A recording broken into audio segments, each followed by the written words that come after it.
On today's Bookaholic, we have author Teri Brown, who has written a book of a very timely situation about the people of Ukraine. Join us today as we talk about sunflowers beneath the snow after this.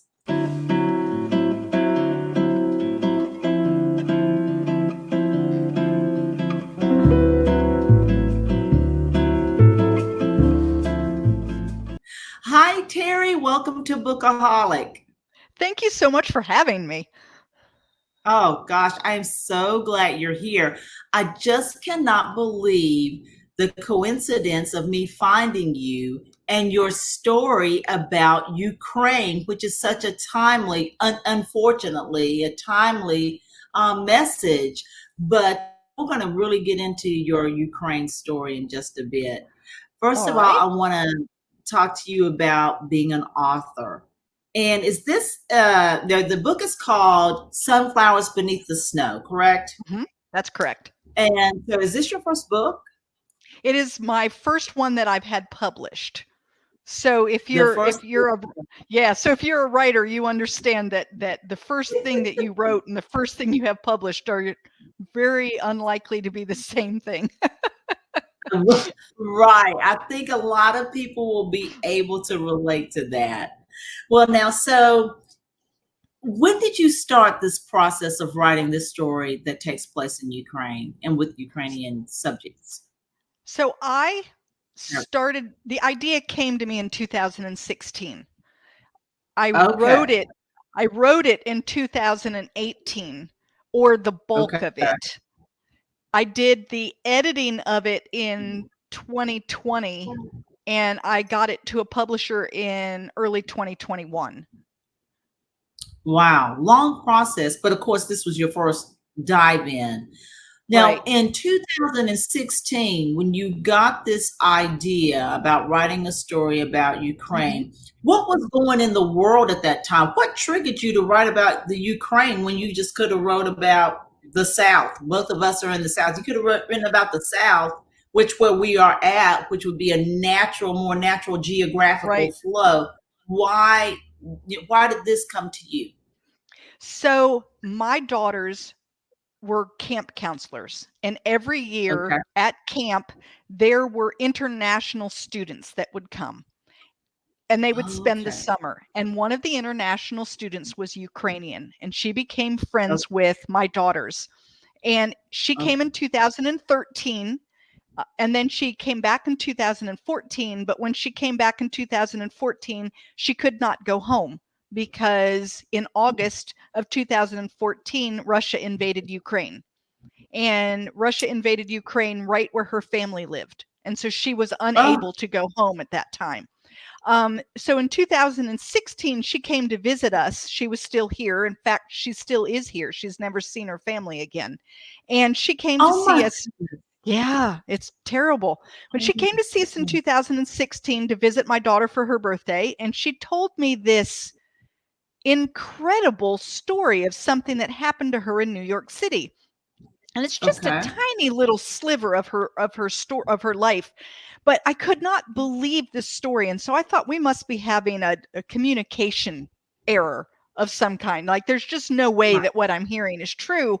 And the Right. more I talked with her, the more I understood it was true. And I thought that little sliver of a story needs to be told. So I created Right. 82,000 words of fiction so I could tell that little sliver of a story. Oh, wow. That's phenomenal. Okay, but let me get to that world part. So Russia invaded Ukraine in Mhm, 2014, you said.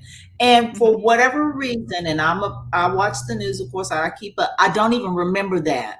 So obviously it was possibly not as horrible as what we're seeing now, still It was bad, mo but it was more contained to one area. They just wanted to get the Crimea Peninsula, and they took that over, and it has remained part of a takeover ever since 2014. So there have been little skirmishes that have been going on in that area ever since, but nothing. It was a big deal, but it for some reason it didn't capture the attention of people the way today's is, and partially because today's is an all out of front across the entire nation as opposed to just one small region. Yes, most definitely. And talk about world news. I had seen a clip, not a clip, but before the full onslaught of this invasion, they showed people in Ukraine when they were preparing, when people were preparing, they were doing all those news stories showing grandmas, trying to use guns and Exactly. all this kind of stuff.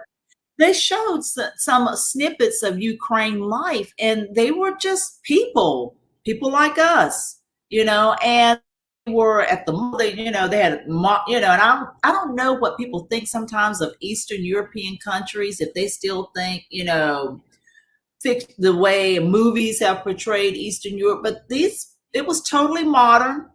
Everybody had a cell phone, like all of us have a cell phone. Some young women, some of the media clips, they were on Instagram. They were, doing all the things that we do over here, living life. And then all of a sudden, this horrible onslaught of war coming to these people. I mean, it is absolutely horrible It's to me what is heartbreaking. going on in Ukraine. It's awful. And I Yeah. mean, these people literally, and I think about that, what would keep, one country from another country from getting the same thing from somebody who wants to take your stuff, so it's just mind-boggling. And so I will say here, as you can tell, the Bookaholic podcast and Ms. Media content companies stands with Ukraine, definitely. So, Well, but and to one of go the back, go ahead, oh, go go ahead. ahead. So one of the things that I'm doing with my book is for every purchase, I am donating part of the proceeds to help Ukraine. Yes, The girl that gave me the idea for the story, like I said, she's still here in the United States. She talks to her family yes. every day. Okay. And she came to me and said, I have a group of artists that are doing things to help collect money for Ukraine. And I was very excited for her. And I said, is there anything I can do to help? And she said, we want your Yeah. book. And so I said, well, I'll Yes. start donating proceeds of my book for for you. So that's part of what I'm doing. It is heartbreaking to me. And especially, I've never been to Ukraine. I don't speak Right. Right. Ukrainian. I don't have a Ukraine heritage. But when you spend that as much time as I did doing the research and the writing and becoming involved, and although these characters are not real, they're real to me. And Yes. my readers say they're real to them. They really brought an aspect of realness to this situation. So that's what I'm hoping my Yes. novel can do, is help two things: help people kind of understand the history behind the relationship between Russia and Ukraine, and then provide a way to develop an empathy for Ukrainian people. Because I think Yes. when we live here in the United States, our daily lives have been affected very, very, very, very little by what's going on there. Yes. Our gas prices are a little Yes. higher, but in Yes. general, you and I get up in the morning and we have our coffee and our bagel, and it hasn't changed Yes. anything, right? Right. So you read the news and you say, yes, I feel bad for that group of people, but it Yes. doesn't hit you the same way as if you know someone. So I'm hoping my book Right. can give you that context for feeling like I know people there. And if you know Yes. someone, then how you feel about the situation is significantly different. Most definitely. I can see that very easily. And I'm glad you said that the young lady from Ukraine, she speaks to her family every day. She Because when does. you mentioned that she's not seen them again since she left, I thought, oh my gosh, are they all dead? But thank Oh, no, goodness she no, does no. speak to them every day. Yes, So I'm she glad does. to hear that. She's just never been able to go home. Can you imagine, as a 19-year-old, she came to the United States for what she thought was 3 months, and 8 years later she's still here. Wow. That's Oh my goodness. Oh my goodness. Well, I am doing a mental health series, and Mm-hmm. that's traumatic. It That's is. traumatic in itself that she could not go home again. She may have decided, oh, I'm going to move to the United States. But like you said, she came over here for 3 months expecting to go back home, Right. and so that in and of itself, before this full on war onslaught, that was, tragic in itself. And just to imagine now people having to leave their home country to go to other countries, it is just horrible. It is just bad. And Well, I'm just hoping, her sister has gone to France, because okay, her sister's married and has a child, and he yeah, had relatives there. So she's in okay. France. Her mother refuses to leave. Her mother Oh said, no. "Oh no," her mother said, "Let those M effing Russians come to my city and I will kill them." Yeah, So I mean, she that's has the that stance you gotta attitude, take. right? Yeah. Wow, that's the stance you have to take. And, I just pray I'll be putting her mother and of course, I've been putting all the Ukrainians, me, my husband, and my son, in our dinner prayers and nighttime prayers, for the people of Ukraine. It's so dangerous. It's so dangerous. I pray that her mother, does change her mind to get out, because you don't know when a missile or some type of attack will come Right. through. But in her And opinion, she wants to stay there. She said, "This is my country, and I am not letting someone yes, come in and push me out." And yeah, I think that's what I want people to really recognize is yeah. if a bully nation, any bully nation, comes in and can just take away a freedom like that, who says they can't do it to Poland or do it to England or do it to us? That's You have to that. put your foot down somewhere. And Yeah. regardless of where you stand politically, I try not to get too political in things because people have so many different viewpoints. But to me, Right. regardless of where you stand, a sovereign nation should be allowed to remain sovereign as long as they're not doing something horrific to their people. Correct. Like if you know Correct. that there's horrible crimes going on or something like that, then we have then that's a whole different issue. But this was a sovereign nation that was trying to live in a sovereign way. They weren't hurting anyone. Their people want to remain sovereign. It isn't like it was an uprising from their people who said we're tired of our government. This was a bully No. nation who just said we want your country and we're going to take it. And Yes. And yes. I think we need to be able to say that's just not right.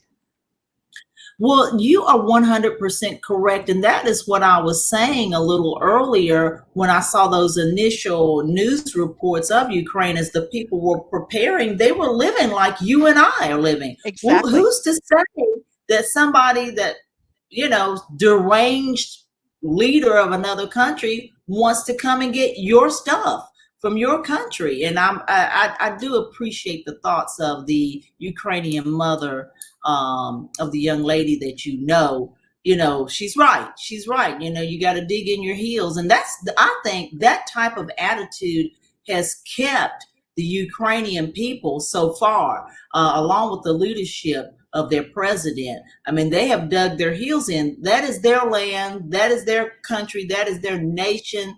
And they're not giving up the fight. And I really appreciate that. And I do believe the bullying country thought they were just going to come and steamroll They did. everything and not have any resistance at all. So I'm grateful for that. And, so I've I'm read grateful some that great reports. There are breweries now that have stopped doing that, and they're making Molotov cocktails, and they're giving these to citizens along with yeah, directions on how to use them. So like yeah, citizens all across Ukraine are now, armed and they're ready. And yes, they the ones who have decided to stay have the same attitude as Ksenia's mother, who says, let them come. Let them come and yeah, see what we're like. And yeah, though it scares me for her on the one Yeah. hand. On the other hand, I'm going, that's right, you go get him, girl. Yeah. You know, there's Yeah. She's right now. She is 100% correct. She really is. I just yeah, pray for her safety. so do I Now, with every day. your, yes, most definitely. With your snippet of that story, that little sliver of that story, it's just funny how the world works. You have a sliver of a story, you extrapolated it, and now the situation that's going on, it's just like, to me, your story was meant to be told. And I do believe the more you get the word out about this Ukraine story, somehow everything will manifest. The artists, they told you they want your book. It's starting to manifest and reaching other people and bringing about, a greater understanding of the Ukrainian people. So I And think like that I is a said, for me, if we can get an understanding and an empathy, those are the two things that you need to fight hatred and war.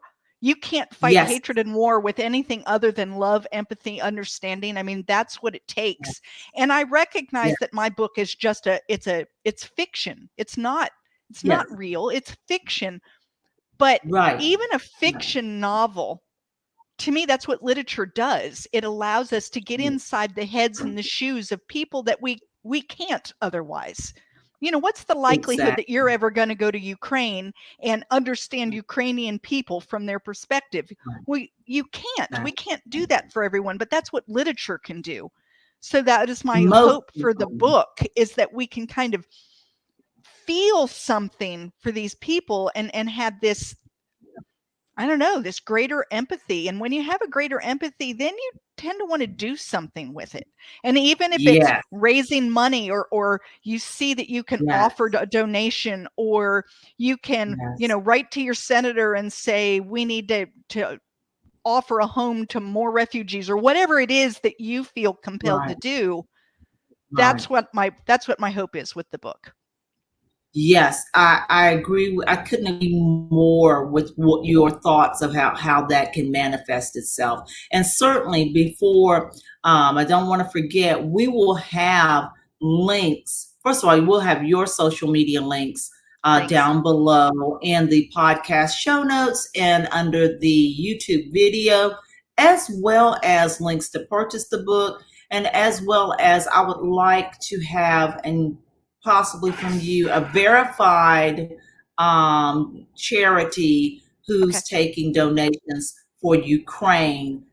We don't want any scam type of Exactly. It's really hard organization. because there are a lot of scams that come up. This is true of Yeah, any time there's an event. sure. Anything that is new, you need to be a little wary of. So you need to look at Right. organizations that have been around. And the one that I'm donating to is one that Xenia suggested to me. And it's Yes. I think it's called Come Back Alive or Come Home Alive. I'll have to look it up. But Right. it is one that started in 2014 when Russia Okay. invaded in 2014, and they help give technology to the people that are fighting in Ukraine. So it helps get things like Okay. drones and computer equipment and things that the government has been unable to get to them. So this Okay. company, and so it's a really good organization, and it's helping them do things like these drones have, every time they have a drone that can get out there and find out the position of where the Russian troops are. If Mhm. the drone gets shot down, that's better than a Ukrainian soldier getting killed. Most And definitely. so that's Most why they're definitely. really looking for as much technology as they can, because Yes. their technology can be greater than that of the Russian army itself. And so right now the big push is for drones.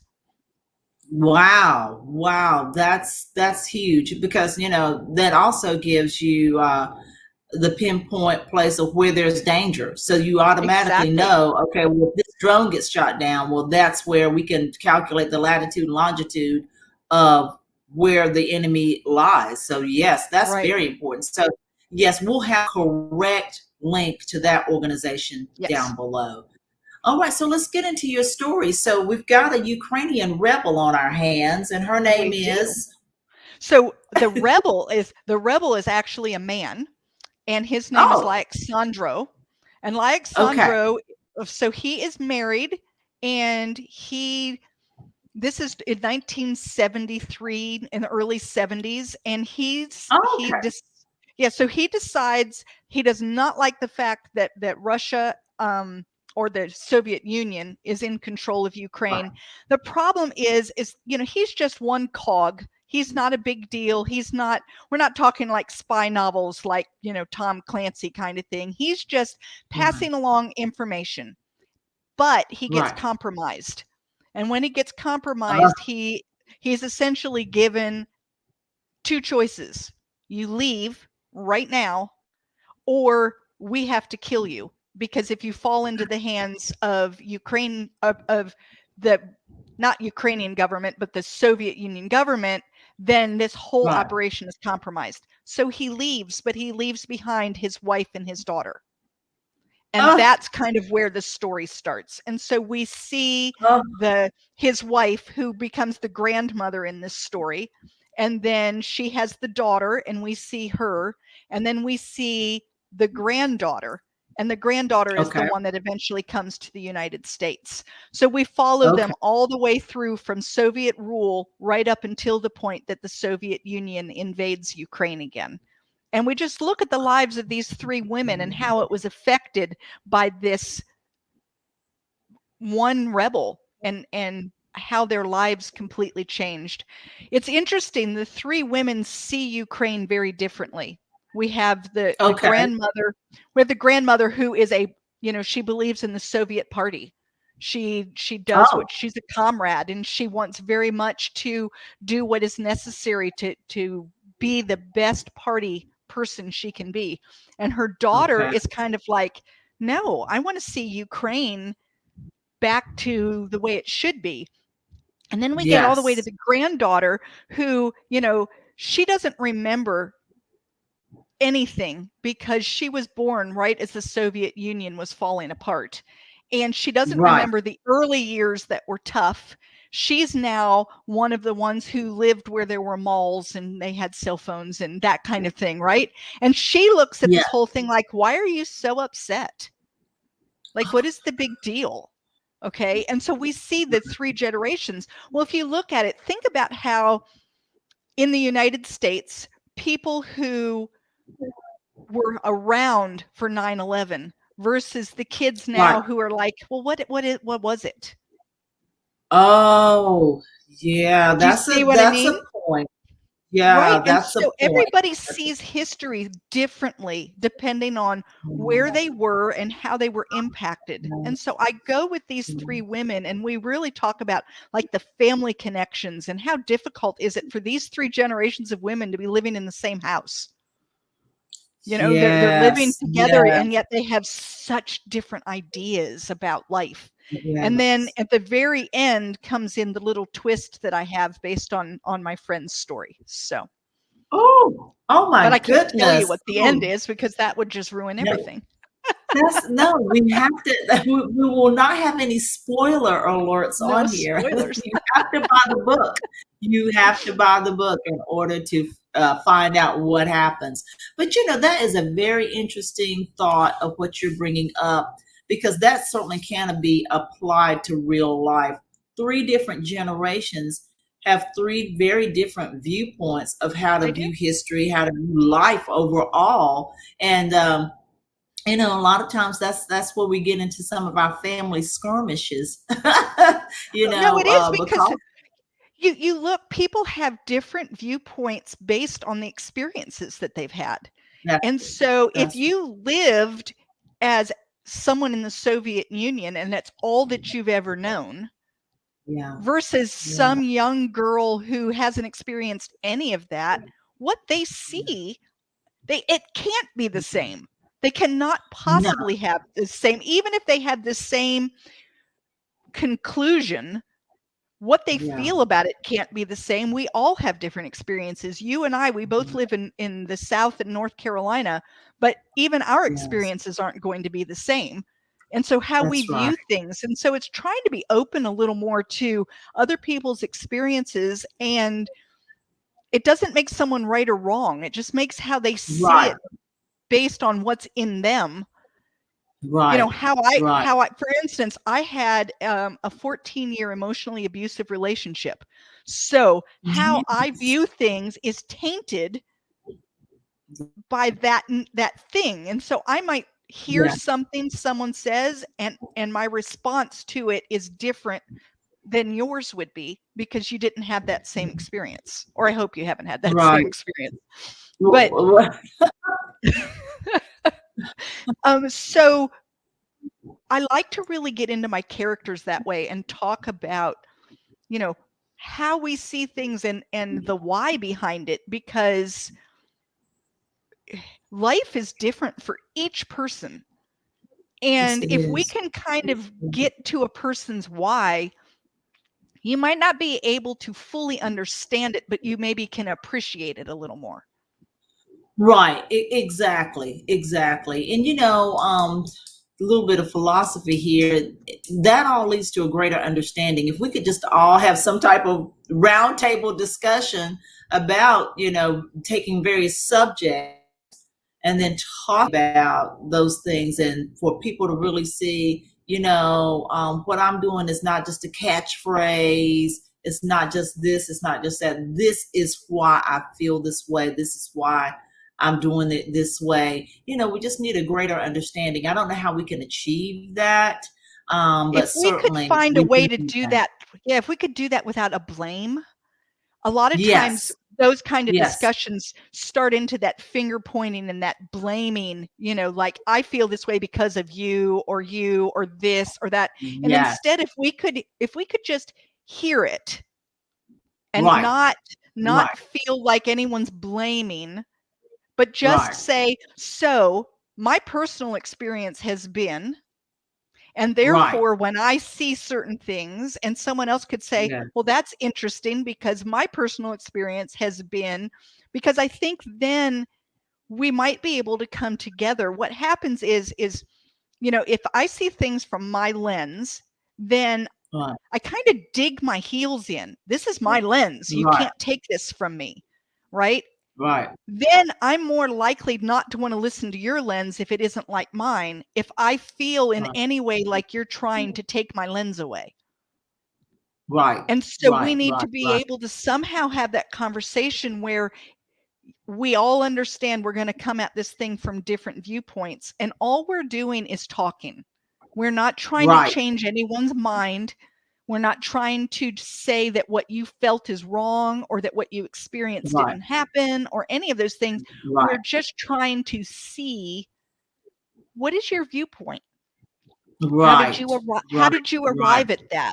And then right, as the person with the viewpoint, you have to be willing to be open to hear someone else's that's going to be different from yours, understanding that right. not everyone has had your experience. Exactly, exactly. And Much I really do needed. believe that literature does that. It can help you do that. It can help you kind of get Yes, into other people's viewpoints, that how else would you know them? exactly, exactly. And it goes back to, and I was thinking about this before we got on this podcast, is that Ukraine is not one of those countries that's not promoted, No, no that you one don't knows about it. aspire to go to. You aspire to go to France, you aspire to go Right. to England and Spain, but Ukraine is not one of those countries. And so definitely it ties back into that. This book would help people to have that, like you said, the empathy, the understanding, and to find out more about these people and their situation. And then, even like you said, even though it's fiction, it can give you some sense of an idea of how these people may be feeling. Right. And it's historical fiction. And I did my very best to make the history portion as accurate as possible. I Yes. always get irritated with a historical fiction that takes too much liberty with the history part. My feeling Yeah. is if you're going to put a story in historical fiction, then the history part should be as accurate as you can make it I understand we don't know everything and can't know. And I understand that you're putting fictional characters in. So you have to have them do things that didn't happen. But it should be as close to reality as a person can make it. Your historical character should be doing things that people of that time would have been doing. You know, that most definitely. At least in my opinion. And if you don't want to do that, then write another kind of story, write a fantasy or write a, you know, whatever, put it in a different setting, you know, that would be fine too. But if you're going to do historical, so mine, I worked really hard to kind of put in some background so we understood what was going on and why were people, when they first gained independence, when Ukraine first gained independence, the people thought it was going to be just this immediate, perfect, we're free, isn't this great? But you're talking about a country that had been under communist rule for decades. They didn't know how to run a country. They didn't have people that knew how to be leaders. The only leaders they had were people who had been part of the Soviet Union. So it was a tough go. And I really tried to explain that in my book without it coming across as a boring history lesson. So yes. Yeah. Well, there's a lot of things to unpack in what you just said. First of all, historical fiction is my jam. I love historical fiction. Okay, and here's where I digress. It's a little sobering to find and to accept that the 1970s, which is an era where I was a child, is now historical fiction. But it is. So just to make you feel better, it's right on the edge. It's right on the edge of historical fiction. But yeah, well, so right now, apparently antique cars are those that were about when I was born. That just blows my mind. So I was born in 1963, and now cars of the 60s are considered antiques. My father was an antique car guy, and when I was born, antiques were in the 30s. So somehow that they're now where I am just bothers me a little. I'm now an antique, and that's just not good. I can totally relate. I've talked to someone else recently who wrote a historical novel that took place in the 70s as well. And I was like, oh my gosh, this is historical fiction. Yeah. Unbelievable. But to say about the accuracy, you know, someone like me, who historical fiction is my jam, I don't look for it, but I notice it.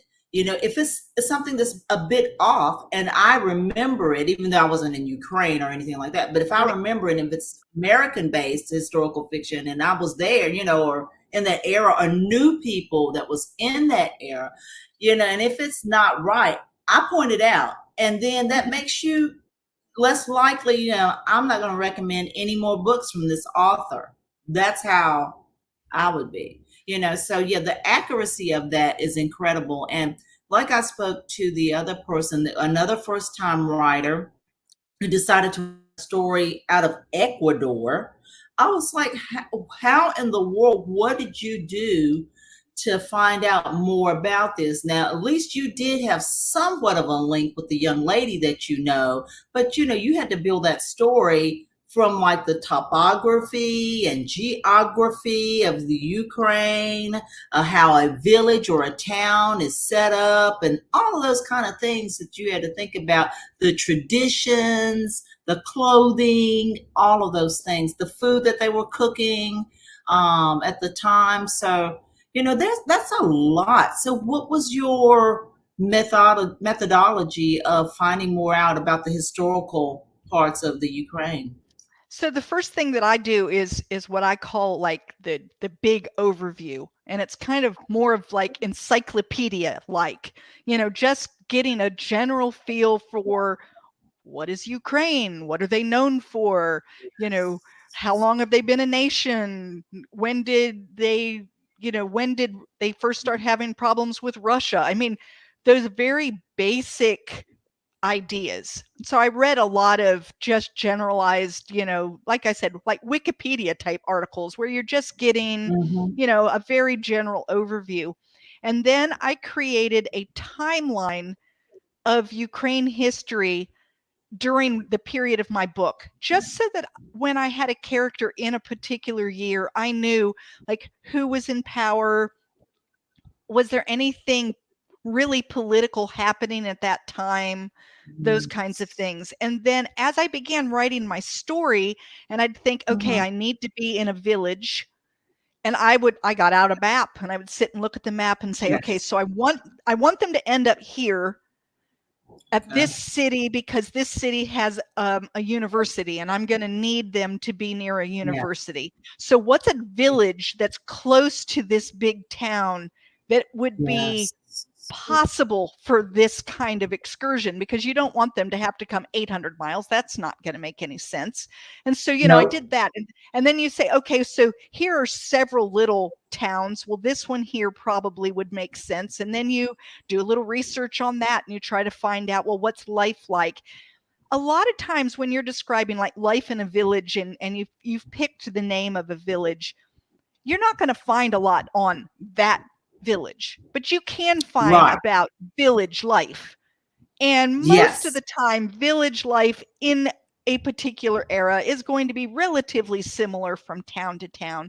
And if you're lucky enough and you happen on to, like this village had, a grist mill that caught fire or something like that, then you can use that information to make it even more accurate. I also looked at, like, I have a character in 1991. She's standing in a bread line. And I looked up and found out that in 1991 was one of the worst winters they had. And that winter, it was colder than ever. They didn't have enough fuel and they didn't have enough food. Well, I could use that then in my story because I'm already there in 1991. So let's make it real. There are people around my character who are starving to death. She has to go through enormous efforts to get enough food. And even then she notices that she's shrinking in size. She wonders every day how much longer before I too succumb, because I used to be a robust woman and now I'm not. So you use those kinds of things. So I start out really, really broad, and then I start narrowing down my focus. The other thing I was able to do, because it's, although historical, it's still relatively modern historical. I was able to talk with people who had lived in Soviet bloc countries. And just get their general, so tell me a little bit about what was daily life like. And you just listen and you listen to enough people and you kind of get a good feeling for what was day-to-day life like. And one of the things I tried really hard to do in the book, I think as Americans, especially having not ever lived in that kind of environment, we assume that every day is dark and dreary and gray and horrible. And the people wake up every day and it's dark and dreary, and they go to bed and it's dark and dreary and everything is miserable. The truth is that these people married and had children and had hopes and dreams, and they did life. And yes, it was hard, but when they were standing in the bread line, they were talking to their friends, and they still did things. I'm reading a historic fiction right now, and it's miserable. They're working in a turpentine camp, and it's horrible conditions. And I'm surprised every time something happens where someone gives somebody, I canned some okra, here's some okra. And I'm thinking, why are you giving away your okra, as miserable as it is? It's because they're human. And I love reading stories in which they're in these awful circumstances, but their humanity still shows. Yes, most definitely. Wow. And if we get off on that tangent, you and I will go down a humanity rabbit hole. So I'm going to just pause that right there. And I've got one more question to ask you. what Okay. is your writing process like? I could just envision myself if I was writing a historical fiction, I'd have notebooks, I'd have no computer, probably the whole room consumed with paper and all these details. When we were in English class many years ago, it was like, okay, you do your outline and Roman numeral number one is this. And so what's your writing process like?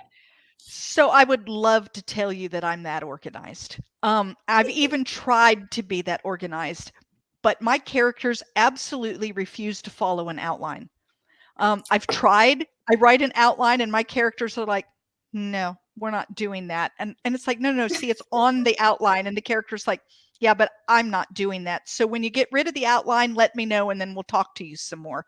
It's like I try to do my outline, and I get to a particular spot, I just get stuck. If I do away with the outline, my character's like, "Oh, thank you so much. You've given us freedom to be who we are, and get Oh out my of my God. way." So it makes me sound like Oh I'm my crazy, but I'm not. Yeah. No, because I've heard similar stories of characters that my authors are talking to, and yeah, so They no, have a life you of their own, and they get yeah, my characters do not like outlines. So I try to do I try to do research, like I said, and I have an outline of the time period so that when my characters want to do something, I can make it as realistic as possible. But yeah, I don't outline it. I do I do what I call word vomit. So I give myself a big period of time where I can okay, just write. And if okay, I can go to like a writer's retreat where I have a week or two where no one's bothering me, that is the best time. And I will, in a week, I um, can push out 50,000 words. And I'm just typing, oh typing, my typing, typing. goodness, And out it all comes. And then I leave it alone for a while. And then I come back and I edit, because that, although the story is there, my characters aren't very well developed. I probably right, have plot holes. There's things that that doesn't make sense, and I need to add more. I don't have nearly enough description. I use way too many what I call weak words. How many times can you use the word big? You need to say something more than that. Um, right, but at least the story and where it's going is out. And once that yes, yes, happens, yes, yes, then I can go back and be, the great American novel kind of idea, yeah, where you can sit down and say, well, that's a good idea, but that was weakly executed and I need to do something better with it. So then I have my editing process, which is different. So my writing process tends just to be let it out and then we'll yeah, deal with it later.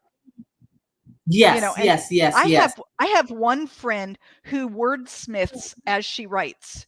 And so at a writer's retreat, if she gets half of a chapter done, she feels very good. She feels like she's done so much. And me, wow, if I only wrote half a chapter, I'd be angry that I'd spent all that yeah, time and got nothing done. She yes, she yeah, edits while she writes. That's her process and it works really well for her. She writes great books. Does not work for wow, me. If I start editing and worrying wow, about, is this the right first sentence? I'll never get anywhere. I'll be writing the yeah, perfect first sentence for days. And I would rather oh, get my story out and then I can go back and say, okay, so this isn't the best place. For instance, in Sunflowers Beneath the Snow, the first chapter was my first chapter, but I didn't start it there. My okay, first chapter starts okay, more towards the middle of that. I put it closer okay, to the top, and then I did some flashback because the yes, first part of that chapter, it was good information that needed to be there, but it wasn't going to capture their attention fast enough. So I right, quickly right, got to the action. Well, I didn't think about that while I was writing it. I just wrote the right, first chapter. Then I went back and said, needs a little bit of help. What can I do? right, So, right, so right, that's right, my right, process. And something wow, that I tell something I tell aspiring writers is, yes, it's my process. Doesn't have to be yours. There's more than one way to write a book. There's one more than one way to eat watermelon. There's more than one way. I mean, think about, like I just said, watermelon. You can cut it into slices. You can cut it into chunks. You can eat it with a fork. You can shove it up to your mouth and let the juice run. And all of those people have eaten watermelon, right? Right. And is there a right way or a wrong way? There might be a way that's a little more messy than another way, but it isn't right or wrong. Either way, you've gotten the watermelon in and you ate it. And that's the way it is with writing. There's a million different ways to write your book. And the right way is, did you get it written in a way that you like your finished product? And if the answer is yes, then you did it fine. Wow. It doesn't really matter. Right. Well, let it be said, for the first time on the Bookaholic channel, we have heard the phrase word vomit. Isn't that awful? That's coming. That is here on this channel. Word vomit. It's going to be a new hashtag. Yes, that's exactly right. Hashtag word vomit. I love it. Well, Teri Brown, it has been wonderful talking to you today with your very timely story about Ukraine people, sunflowers beneath the snow. We will have all of the information in the podcast show notes, as well as underneath the YouTube video. And we just appreciate you, Teri, of bringing about this story and making us think about people who are being affected in our world today. Thank you so much for having me. I really, really appreciate being on Bookaholic. Well, thank you. Thank you for joining the Bookaholic podcast. We appreciate your support. Remember to subscribe to the podcast, follow us on Instagram at True Bookaholic. You can also email us at readingjunkie@book-a-holic.com. Don't forget to support your local library and independent bookstores.